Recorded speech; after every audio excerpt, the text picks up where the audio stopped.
इसके ऊपर थोड़ा सा आपको संस्कार का भी बताऊंगा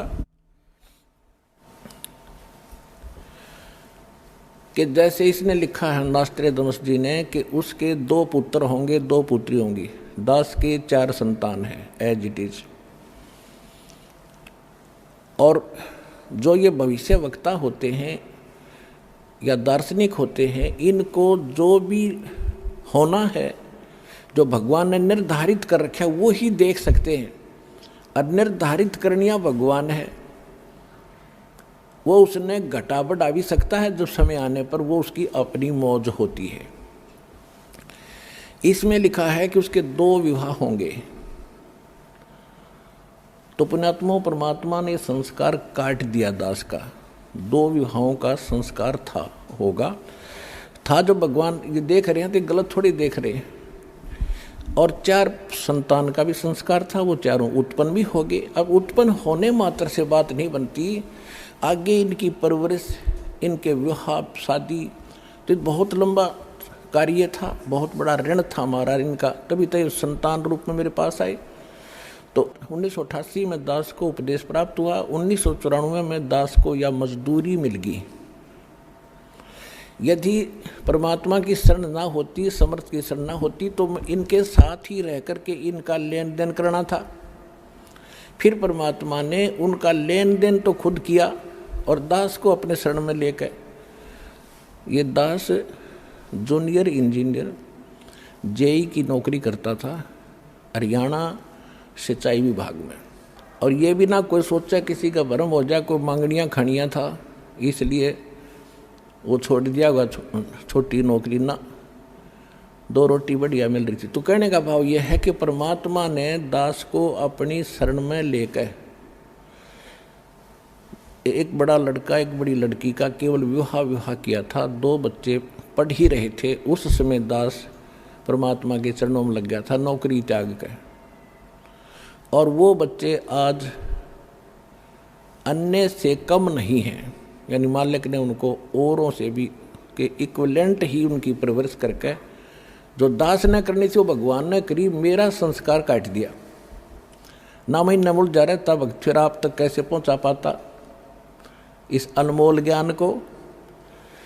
और दूसरा था विवाह का, यदि दूसरा विवाह हो जाता तो मैं वही लटपट रहता, परमात्मा ने भी कैंसिल कर दिया। अब जैसे क्या बनती है, एक चुटकुला है छोटा सा, एक व्यक्ति के 2 विवाह हो गए किसी कारण से, कोई संतान ना थी बड़े वाली का। तो कुछ दिन के बाद वो आपस में झगड़ा बहुत करने लगी। तो दोनों के मायके वाले आकर के उन्होंने क्या फैसला किया, भाई ऐसे नहीं, इनको अलग अलग कर दो, एक को ऊपर चौबारे में, दूसरी को नीचे। ठीक है। फिर उनका झगड़ा रहने लगा कि एक कहती है कि मेरे पास कम आता है, नीचे रोटी खाए जाता है। फिर वो झगड़ा मिटाया, उन दोनों के मायके वाले फिर आ गए। उन्होंने कहा भी ऐसे करो, एक दिन इसका यहाँ पर खाना खाएगा, एक दिन ऊपर, एक दिन नीचे। उन्होंने कह दिया भी प्रथम एक कम ने तो नीचे, और द्वितीय न ऊपर, तृतीय न नीचे, चतुर्थी न ऊपर, ऐसे खाएगा। ठीक है। एक दिन क्या हुआ, वो छठ और सातम इकट्ठी होगी। अब जो ही वो दरवाजे में आया, नीचे वाली ने उड़े पकड़ लिया हाथ, ऊपर वाली ने दूसरा पकड़ लिया, उसने खींच के लेगी ऊपर ने, जिन्ने में गए।